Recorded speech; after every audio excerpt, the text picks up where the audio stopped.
This is Real News Media TV, coverage you can trust. Please like, share, subscribe, and hit the notification bell. Select all for daily news updates.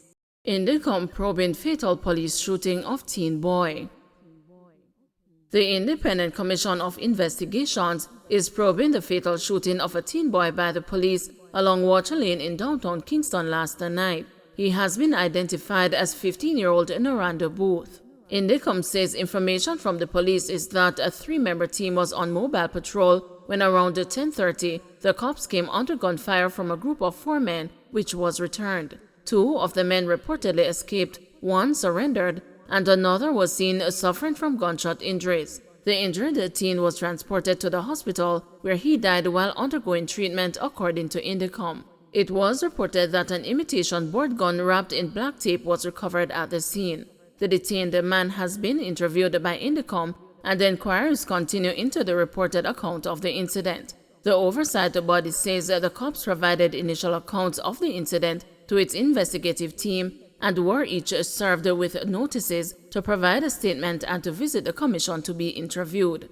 Processing of the incident seen by Indicom included the collection of forensic exhibits and the recovered weapon, swabbing of the hands of the deceased for gunshot residue, and the sealing of the service firearms of the concerned cops for testing.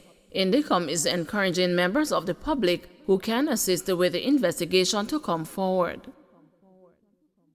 Police crack illegal gas operation in Brownstown, 3 arrested.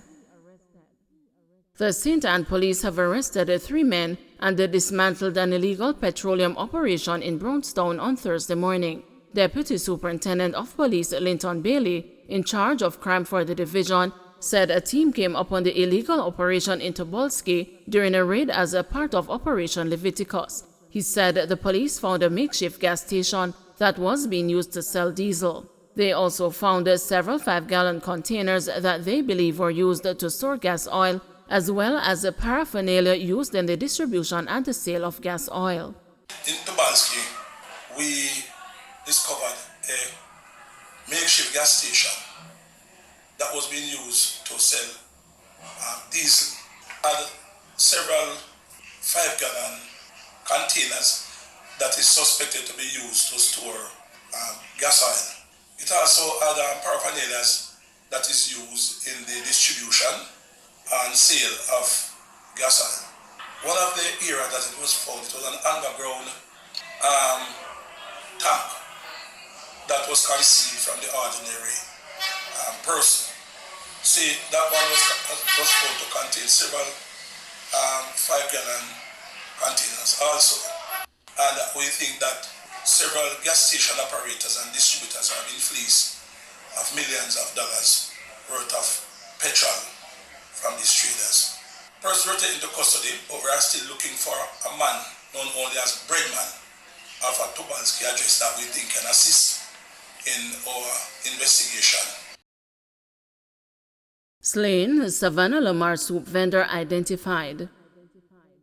The Westmoreland police have identified a soup vendor who was gunned down early Thursday morning on Barracks Road in Savannah Lamar. He is 55-year-old Elroy Palmer, otherwise called the Soupy, of a Landilo address in the parish. Scores of residents are in disbelief following Palmer's death, as many would look forward to purchasing their hot, fresh cup of soup after work or parties. A customer who did not want to be named told the news that Palmer was a good man.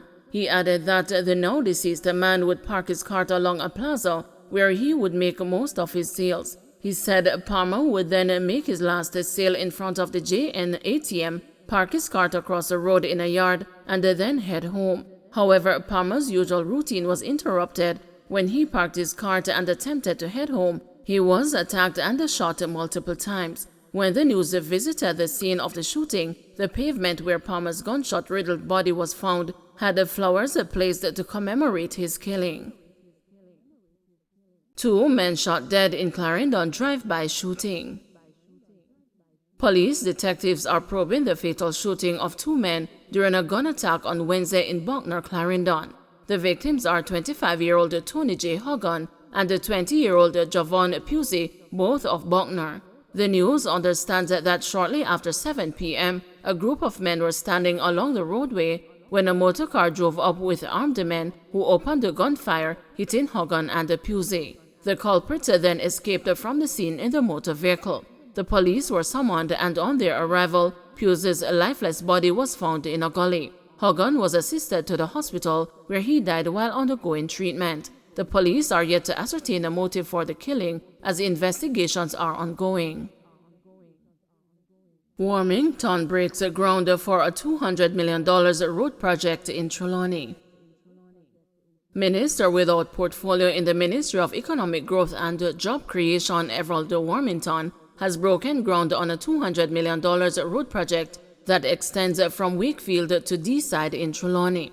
Minister Warmington, who has portfolio responsibility for works, expressed his satisfaction that the first phase of the project is taking place just a year after he initially announced the plans for the road project. In a release on Thursday, the minister said, "I was here 1 year ago to announce the project, that we were going to do it, and I am here 1 year after to break ground for the project and will be back in a few months to cut the ribbon. I am indeed happy to be here in support of the Member of Parliament to break ground for the project named Falmouth to Springvale. The entire project itself was priced at a little over $800 million, so it will be done in phases. The first phase is from Wakefield to Deeside, where we allocated $200 million for that section," he continued. The project's corridor links communities such as Martha Brae, Granville, Hammersmith, Bounty Hall, Tilston, Peru, Green Park, Friendship, Wakefield, Deeside, Drumilly, and Bunkers Hill. It is also linked to the main town of Falmouth, the Maroon Town in St. James, and St. Elizabeth. Member of Parliament for Trelawney North, Tova Hamilton, Councillor for the Wakefield Division, Jonathan Bartley, the National Works Agency Western Regional Manager, Robert Francis, and the contractor for BF Pavement and consultant, Donovan Bryan, were all in attendance at the groundbreaking ceremony. Warmington said Hamilton was instrumental in the commencement of the project through her representation. "We can see that the Member of Parliament, through her forcefulness and the dedication to the constituency, has made the necessary representation, and through that, we have been able to address quite a number of roads in her constituency." The minister went on to note that the project comes at an opportune time, as the condition of the roads had significantly deteriorated, which gave rise to the need for rehabilitation works along the corridor. He added that the alternate route, which is Martha Brae through Peru, Bunkers Hill, Drumilly to Deeside, was not considered to be a viable option, as the condition of the different corridors significantly increased the commute time.